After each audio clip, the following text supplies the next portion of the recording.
when we started, it was just me and Rejoice. Yeah. We do everything. We did the website, we did the branding, we did social media, we did the writing ourselves. We legit did everything ourselves. And eventually, people started coming.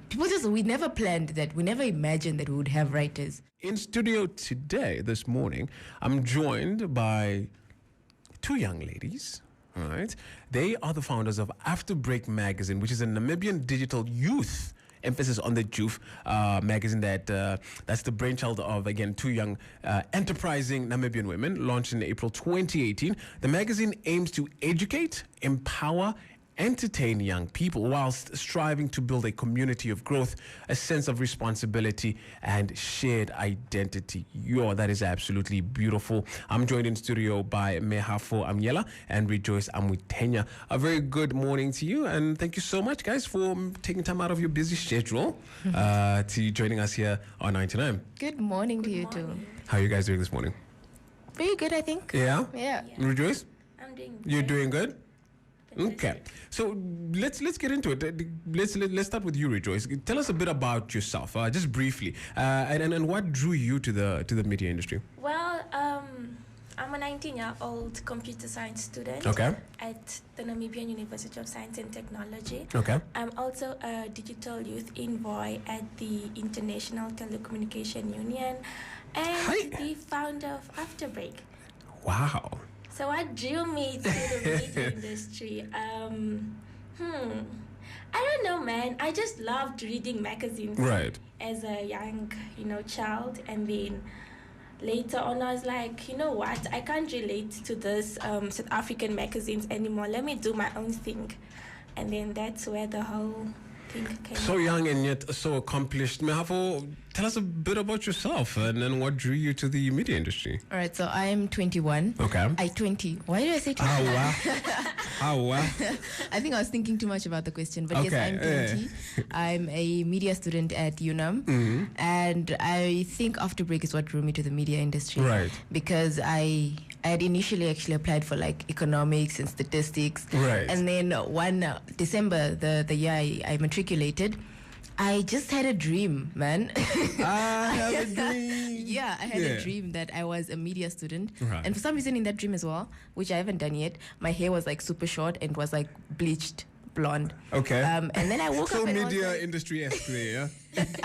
I feel like it somehow fits. Yeah, it because, does. media people are, considered, we dress weird and we look weird. So anyways, I woke up the next day and I was like, fine, I'm going to do media. Right. Because it just made sense. I was like, if I go do media, then I could just reinvest my skills into Afterbreak. So Afterbreak in a dream. In a dream. And now, tell us a bit about Afterbreak. What inspired Afterbreak Teen Magazine? And let's start with you, Mehafo. It wasn't my idea. It wasn't your idea? It was not. Okay. That's why I looked at her. Oh, that's why you looked. Oh, askis. Yes, Rejoice, what was the thinking behind that? Like I said, every Sunday my mom and I used to always go to Spa, and just before we reached the till, there are always like magazines there. So I'd always take one or two.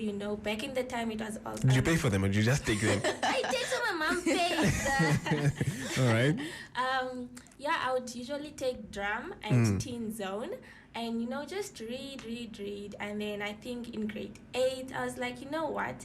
I can't relate to their content as an Namibian anymore. Right. So I was like, I think I can do one. And then I approached the founder of Monochrome, Betty.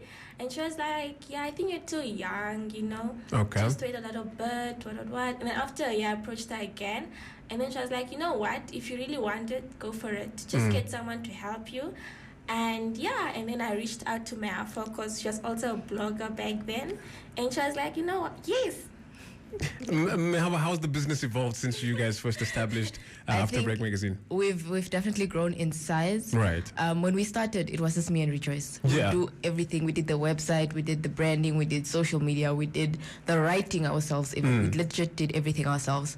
And eventually, people started coming. We never planned that. We never imagined that we would have writers. We never imagined that we would even have a team.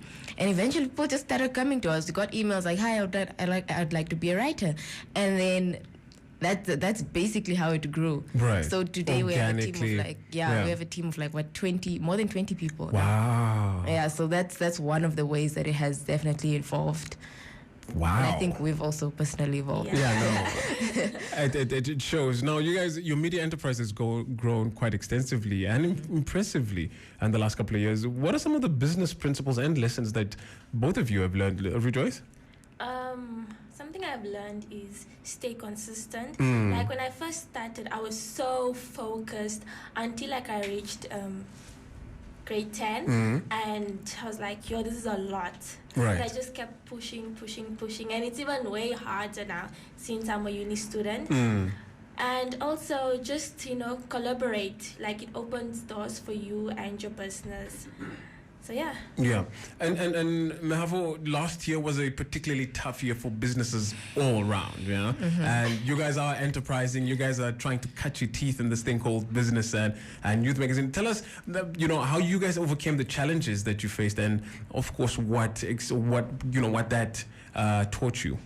I have to say, I don't think our year was tough as it was for everyone else, because we didn't really experience the effects of COVID-19, I guess I should say, because we are online based. But at the same time, we also didn't exactly flourish because of other tough issues that we experienced. So those tough issues, I would say, we overcame them by just, I guess, waiting it out. Yeah. Because there was something going on that we just couldn't. Yeah. We had no idea how to deal with it and so on. So we just had to wait it out and wait for the time to pass, man. And eventually it did pass, and we're just slowly working our way back to where we were before that time, and taking advantage of now what is the digital space. Before we let you go, how do I, if I want the magazine, who, how do I call, do I email, do I go on Instagram, how do I get to that? We are digital based, okay. So you can find us online, afterbreakmag.com, on Instagram, Afterbreak.mag, as well as Facebook and Twitter. Afterbreak Magazine. Ladies, what I'm going to do, we're going to make it a point that within the next couple of years, we're going to follow up and just see the progress and the work that you guys have done. And all the best, man. Like I'm so inspired. Sibo, you see, you are trying to be enterprising. Yeah. But all the best, man. Congratulations. Thank you very much. Really proud of you. Bravo, man. Thank you. Bravo. Thank you. That was Afterbreak Magazine founders, Mehafo, Amunyela, and Rejoice, Amutenya, saying that, you just, if you have a passion for something, just do it and it will work. Thank you so much, man. And getting straight into it, Sounds of Fireboy DML.